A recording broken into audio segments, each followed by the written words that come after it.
Everyone, welcome to RB classes. मैं भारती गौतम एक बार फिर आपका स्वागत करती हूं एक बहुत ही इंटरेस्टिंग वीडियो लेक्चर में। आजकल हम लोग डिस्कस कर रहे हैं क्लास 10 ज्योग्राफी का chapter that is manufacturing industries. इस चैप्टर पर मैं पहले भी आप लोग के लिए काफी सारे वीडियोस बना चुकी हूं। अगर आपने वो वीडियोस अभी तक नहीं देखे हैं, क्योंकि वो बेसिक वीडियोस हैं, बहुत जरूरी है, उसमें उन वीडियोस में इस चैप्टर का बेस है एक्चुअली। और अगर आपने वो वीडियोस अभी तक नहीं देखे हैं तो डिस्क्रिप्शन बॉक्स में आपको लिंक्स मिल जाएंगे, तो पहले वो वीडियोस देख लीजिए। आज जो है हम लोग हर एक इंडस्ट्री को बहुत इलैबोरेटली डिस्कस करने वाले हैं। हम जितना हो सकता है एक एक इंडस्ट्री के बारे में जानने की कोशिश करेंगे, उनके बारे में अपनी नॉलेज को ब्रॉड करने की कोशिश करेंगे। अभी जो प्रीवियस वीडियो मैंने बनाया था उसमें हम लोगों ने डिस्कस किया था क्लासिफिकेशन ऑफ इंडस्ट्रीज, और जो पहला हमारा बेस था वो था on the basis of raw material we used, जिसके बेसिस पर हमने दो पार्ट्स में उसे डिवाइड किया था। First one is agro based industries and second one is mineral based industry. तो आज की जो हमारी पहली इंडस्ट्रीज जिनके बारे में हम लोग पढ़ने वाले हैं वो रहने वाली हैं हमारी एग्रो बेस्ड इंडस्ट्रीज। ठीक है, तो हम क्या पढ़ने वाले हैं आज? On the basis of material used, the industries are classified into agro-based and mineral-based, जो कि हम लोग बहुत अच्छे से डिस्कस कर चुके हैं प्रीवियस वीडियो में। तो आज हम लोग एग्रो-बेस्ड इंडस्ट्रीज के बारे में डिस्कस करेंगे। वो इंडस्ट्रीज जो अपने रॉ मटेरियल के लिए पूरी तरीके से एग्रीकल्चर पर डिपेंड करती हैं, वो इंडस्ट्रीज कहलाती हैं एग्रो-बेस्ड इंडस्ट्रीज, जिनके एग्जाम्पल्स में हम लोगों ने पढ़ा था cotton, jute, silk, woollen textiles, sugar and edible oil. इस तरीके की जो सारी मैन्युफैक्चरिंग इंडस्ट्रीज हैं वो पूरी तरीके से अपने रॉ मटेरियल के लिए एग्रीकल्चर पर डिपेंड करती हैं। That's why they are called agro based industries. ठीक है, तो इसमें हम लोग सबसे पहले जो पढ़ने वाले हैं वो पढ़ने वाले हैं टेक्सटाइल इंडस्ट्रीज के बारे में। फिर हम लोग जो है इसमें पर्टिकुलरली कॉटन और जूट के बारे में पढ़ेंगे।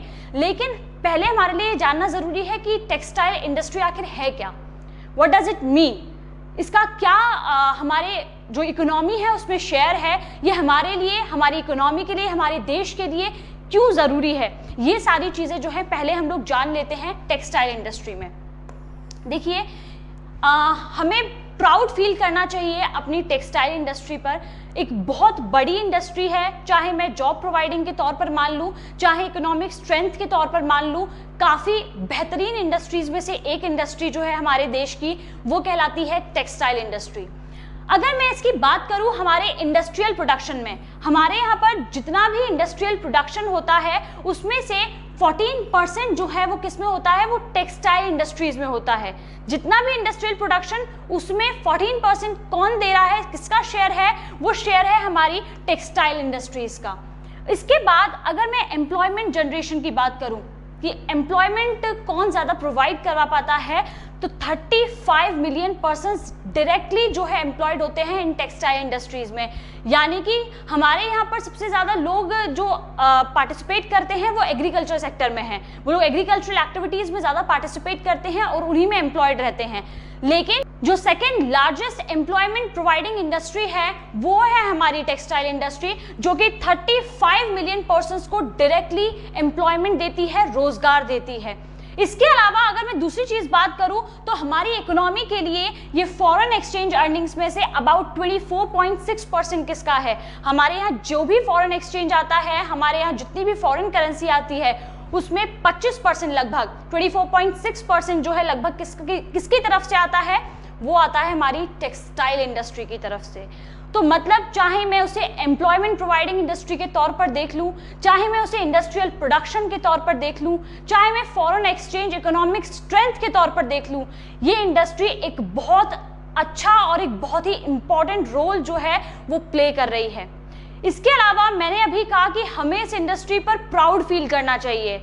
वो कहने से मेरा मतलब ये था कि ये इंडस्ट्री पूरी तरीके से जो है सेल्फ रिलायंट है, किसी के ऊपर भी वैल्यू एडिशन के लिए किसी भी दूसरी कंट्री पर डिपेंड नहीं करती है। जो भी वैल्यू एडिशन किया जाता है वो सब कुछ जो है मेड इन इंडिया होता है, मतलब पूरी तरीके से सेल्फ रिलायंट है। आप सोच रहे होंगे कि ये self reliant and value addition ये सब कुछ क्या होता है, तो मैं आपको बता देती हूँ। देखिए, मान लीजिए कि यहाँ पर हम लोगों ने एग्रीकल्चर में कॉटन जो है हमने प्रोड्यूस किया, कॉटन का कल्टीवेशन किया, यानी कि एक रॉ फाइबर हमारे पास था। क्या था हमारे पास? था रॉ फाइबर। ठीक है, अब इस रॉ फाइबर को जो है हमने फील्ड से निकाला, प्लग किया और इसको हमने पहुंचा दिया कहां पर, आगे इंडस्ट्रीज में। और आगे इंडस्ट्रीज में ये क्या हुआ, यहां पर स्पिनिंग का प्रोसेस हुआ। क्या हुआ, स्पिनिंग का प्रोसेस हुआ और यहां पर क्या बना, यार्न बना। यार्न इन द सेंस धागा बना। एग्रीकल्चर से कल्टीवेशन हुआ, कल्टीवेशन से रॉ फाइबर हमें मिला, रॉ फाइबर से अब हमें आगे क्या मिल रही है, स्पिनिंग प्रोसेस हो रहा है और स्पिनिंग से क्या मिल रहा है, यार्न यानी कि धागा मिल रहा है। ठीक है, इस प्रोसेस से हम आगे बढ़ते हैं तो ये प्रोसेस हमें आगे देता है, क्या होता है, वीविंग निटिंग का काम। क्या होता है, वीविंग निटिंग। वीविंग निटिंग से मतलब है कि यहां पर बन के क्या तैयार हो रहा है, फैब्रिक। यार्न बन गया, आगे का जो प्रोसेस है वीविंग निटिंग, उससे कपड़ा बन के तैयार हो रहा है, यानी कि फैब्रिक बन के तैयार हो रहा है। और फैब्रिक जब बन के तैयार हो गया, आप कोई भी कपड़ा पहनते हो, अब डायरेक्ट रुई को तो गले में नहीं पहन लेते हो, या फिर आप डायरेक्ट धागे को नहीं लपेट लेते हो, कपड़ा ही पहनते हो ना। आप लोगों ने क्लास 7th की बुक में अगर पढ़ा हो चैप्टर, तो वहां पर एक शर्ट की कहानी दी हुई है, वहां पर एक शर्ट की कहानी दी हुई है जिसमें आपको पूरा प्रोसीजर बताया गया है कि किस तरीके से एक शर्ट जो है खेतों से निकलने वाले कपास से और बाजार में पहुंचती है पूरा बनने के बाद, तो उसके बीच का क्या पूरा प्रोसीजर रहता है, वो सारी चीजें वहां बताई गई हैं। तो वहां उसे बताने का जो मोटिव था वो दूसरा था, लेकिन वहां चीजें आपको सारी पता चल गई। ठीक है, तो यहाँ पर जो है वीविंग निटिंग से हमें क्या मिला, फैब्रिक मिला। उसके बाद जो अगला प्रोसीजर है जो हमारी केमिकल इंडस्ट्री से रहता है, वो डाइंग का रहता है। किसका, डाइंग एंड कलरिंग का। तो इसमें जो है यहां से क्या बनते हैं, यहां से गारमेंट्स बनते हैं। यहां से क्या बन रहे हैं, यहां से बन रहे हैं गारमेंट्स, यहां से गारमेंट्स मैन्युफैक्चर हो रहे हैं। कई बार प्रोसीजर यहां भी रुक जाता है, जो डाइंग एंड फिनिशिंग इंडस्ट्रीज होती हैं वहां से भी डायरेक्ट जो है गारमेंट्स बन के मार्केट में पहुंचाए जाते हैं, लेकिन कई बार जो है यहां से सिर्फ कपड़ा डाई होता है और उसको आगे गारमेंट्स मैन्युफैक्चरिंग इंडस्ट्री में भेजा जाता है और वहां से भी कपड़ा बनता है। तो यहां पर ये जो पूरा प्रोसीजर है, ये पूरा प्रोसीजर जो है सिर्फ और सिर्फ किस चीज पर डिपेंड कर रहा है, ये पूरा प्रोसीजर जो कंप्लीट किया जा रहा है, जो भी वैल्यू ऐड की जा रही है, मतलब यहाँ पर रॉ फाइबर से हमने धागा बनाया, धागा से हमने उसमें और वैल्यू ऐड करके फैब्रिक बनाया, उसमें और वैल्यू ऐड की हमने उसे एक रंगीन कपड़ा बना के उसे हमने गारमेंट बनाया, गारमेंट से फिर हमने उसे दूसरी इंडस्ट्री में भेजा और एक अच्छी शर्ट बनाई, उससे फ्रॉक बनाई और भी बहुत सारी चीजें बनाई।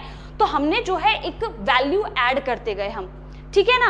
तो वैल्यू ऐड करते गए, तो ये पूरी जो वैल्यू एडिशन चेन है ये पूरी तरीके से सेल्फ रिलायंट है। हम किसी भी टेक्नोलॉजी के लिए किसी दूसरी कंट्री पर डिपेंड नहीं करते हैं। हम पूरी तरीके से किस चीज पर डिपेंड है, अपने इंडिया पर। हमारे यहाँ सारी टेक्नोलॉजी अवेलेबल है, रॉ फाइबर से लेकर हमारे यहाँ पर गारमेंट मैन्युफैक्चरिंग इंडस्ट्री, आपको हर चीज इंडिया में मिलेगी, किसी और पर आपको डिपेंड रहने की जरूरत नहीं है, ठीक है। वहीं आप किसी और दूसरी चीज का एग्जाम्पल ले लीजिए, चाहे आप, मेरे हाथ में ये एक डिजिटल पेन लग रहा है, आप इसका एग्जाम्पल ले लीजिए।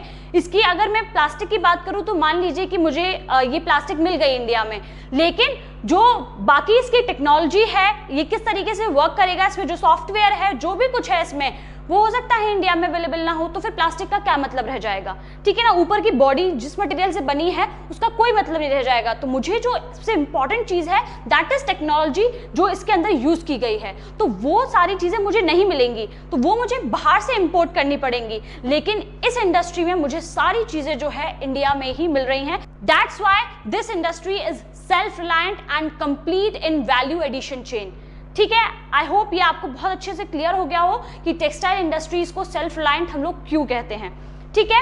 एंड आपको जान के बहुत बड़ी हैरानी होगी, it is the only industry in the country that is self reliant and complete in the value chain, that is from raw material to the highest value added products.